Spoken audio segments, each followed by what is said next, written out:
Hi there, Andrew Cressy here with Audiobro. I'd like to give you a quick walkthrough of LADD's main page with some musical examples using various LADD patches in real time.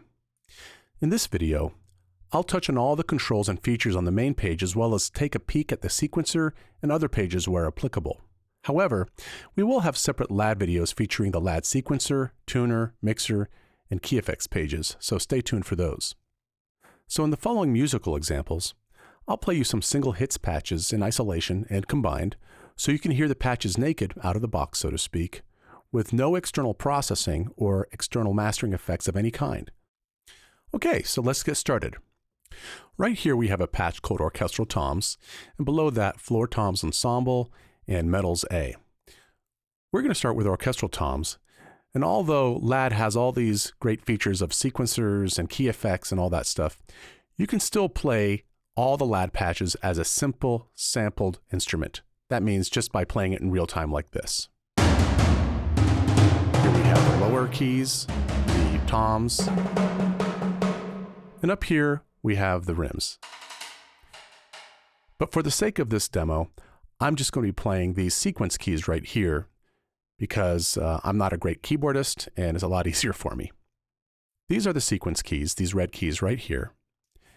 And when I play them, you'll see these radar screens up here rotate. We like to call them pies because they look like pies. And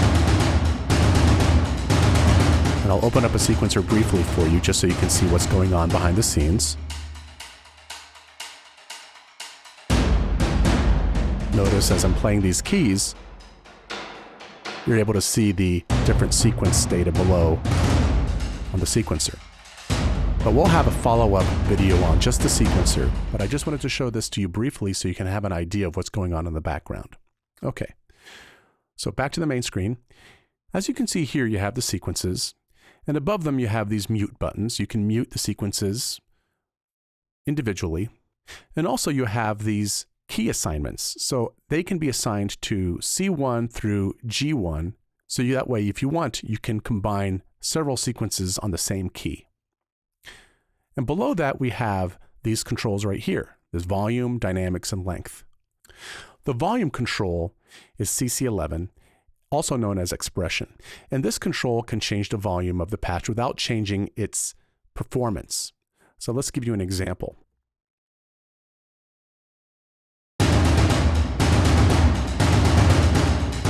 So now I'm lowering the volume. And I can lower it to 0, and I'm bringing it back up. Now, in that example, all it did was change the volume. It did not actually change the actual samples dynamics. It just changed the volume. Now, if you want to actually change dynamics of that sequence, you can use the slider right here, the dynamic slider assigned to CC1, which is also the mod wheel. So as an example, I'm going to ride this.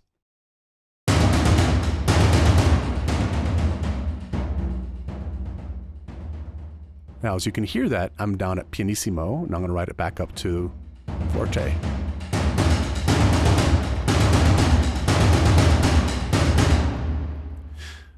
So the big difference there is we're triggering different samples that are at different dynamics when you ride the dynamics CC1. This is the crucial difference between the dynamics control and the volume control. So you can get a lot of expressive mileage with that dynamics control right there. For example, let's combine two patches together. Let's combine the Orchestral Toms with the Floor Toms Ensemble. For the sake of demonstration, I have both of these patches on the same MIDI channel, and I'll be triggering the same sequences or the stock sequences that come up under those patches. And you'll see just how easy it is to ride the sequencer's dynamics in real time and create a mini cue by just riding the dynamics fader.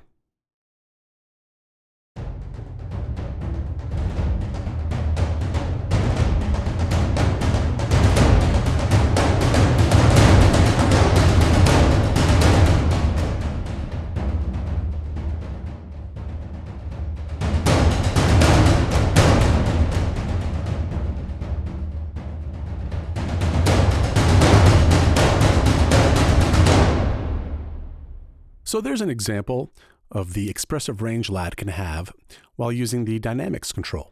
It's a lot of fun to use this on combinations of patches. And right now I'm going to turn off the floor ensembles and go back just to the orchestral toms.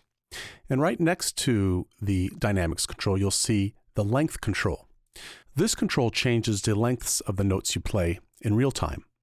So in this example, I'm just going to play a sequence and ride the length control, and you'll be able to hear the differences.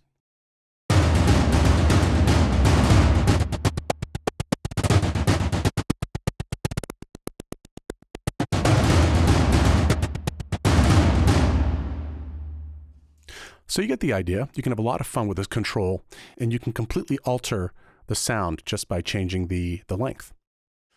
Okay, next we come to one of LADD's most compelling features, which is the key effects. The key effects are located right here around this ring. There are 12 of them, and probably the best way to describe these are on this page right here, the key effects page. As you can see, it says C0 is preset 1, length 100, and snapshot 1. These are the three things that are on in this key effects. The snapshot would be taken from here. This is snapshot 1 on the mixer page. And the tuner is preset 1. And this is all represented right here on this front page. So you don't have to go to the other pages to have fun with this key effects wheel. Let's listen to what it sounds like. I'm going to start by playing C0 right here, and I'm going to play a sequence.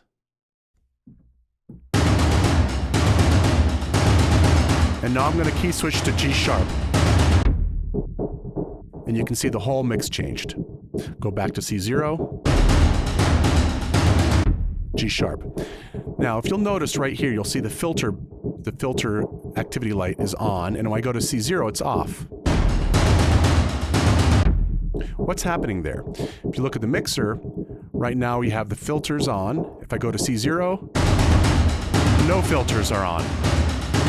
Back to G sharp, filters are on. So this gives you an idea of the different kinds of snapshots that are being triggered when you're playing with this key effect switcher right here. All right, we're going to have a dedicated video just for the key effects. So we're just going to move on now to the filter. This is one of my favorite things in LADD. This filter is very comprehensive and it's very expressive. Right here you have the frequency control, then right next to it the resonance, and above that the table amount. And above that you have the filter and the step filter toggle. These are basically to let you know when the filter is on. Like in that last example, in G sharp, the filter was on. Now let's look at the filter and open it up and let's play something. You can see here's a pattern. This is the filter pattern. This is pattern number 3.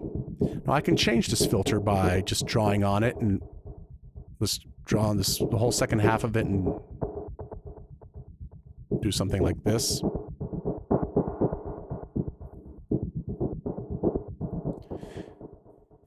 So you got an example there of what's going on. You can change the pattern by triggering different patterns with the key effects or manually. So here's an example. Now I'm going to go to number 4. Now number 2. So you get the idea. You have this filter table. Now let's go back to number 4 and let's ride the filter there.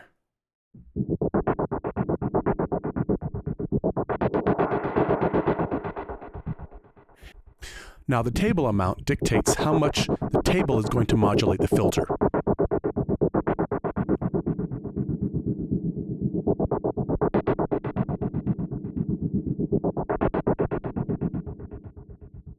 And you have resonance controls and all that fun stuff.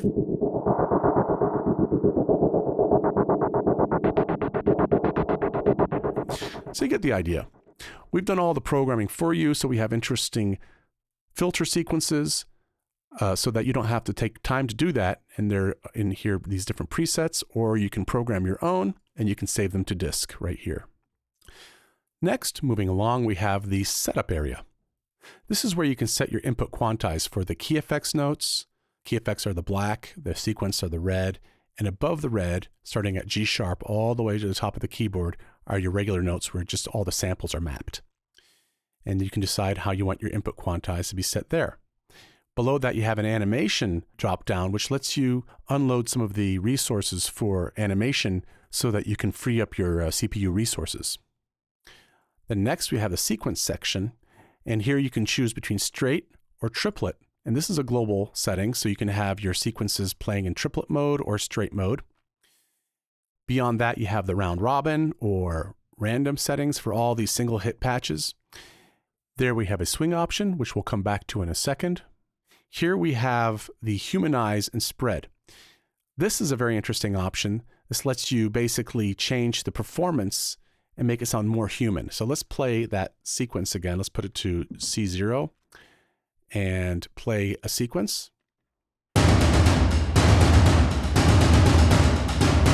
Now let's turn the humanize on, and you'll see it sounds a little bit more spread out.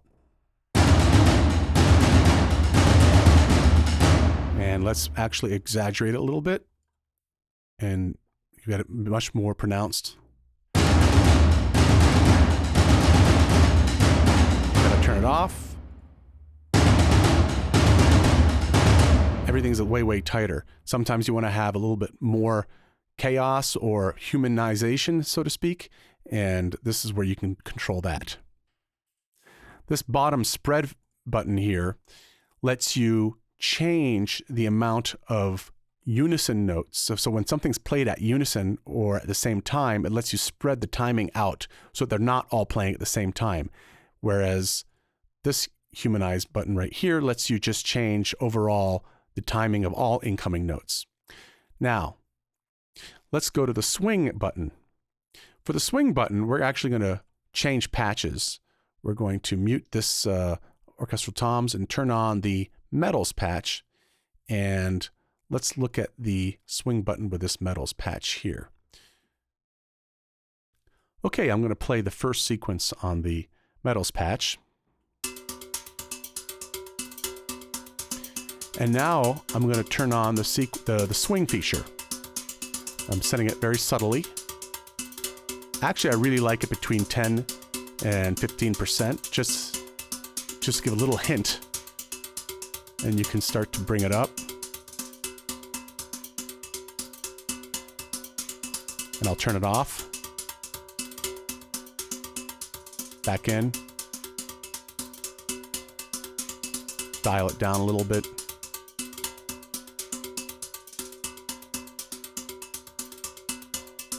Turn it off.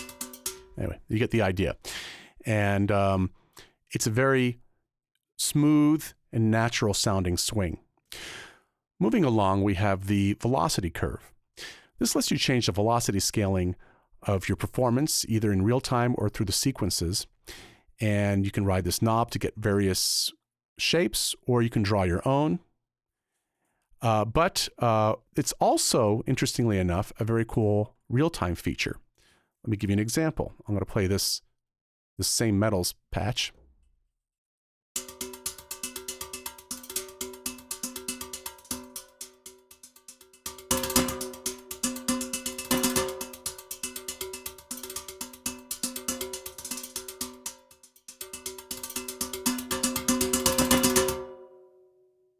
So you can actually ride this in real time to get an interesting feel and change in dynamics on all patches as an alternative to actually changing the volume. So that should wrap up the setup area. And the last thing we have is the Morph mastering effects. We call it the Morph mastering effects because, like a mastering tool, it applies to the entire mix. And it can also morph, meaning that you can ride these knobs in a way where you can change in real time and perform the actual mastering. So you can call up something creative like a preset called clean no delay to EQ crunch delay. And if you play a note and you set it to dry full and you play something and you turn it on, you can ride it. I have it assigned to CCs already right here.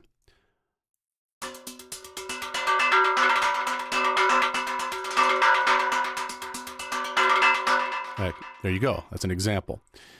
Now, We have many presets here. Some are to make things sound a little punchier. We have compression, hard compression limiting, pop compression, a subsetting for sub bass, all sorts of settings that you can experiment with.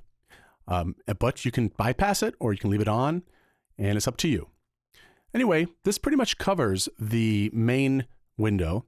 As you can see, it gives you full control to the most used aspects of LADD, and we'll be having other videos to cover the other areas. So stay tuned, and thanks for watching.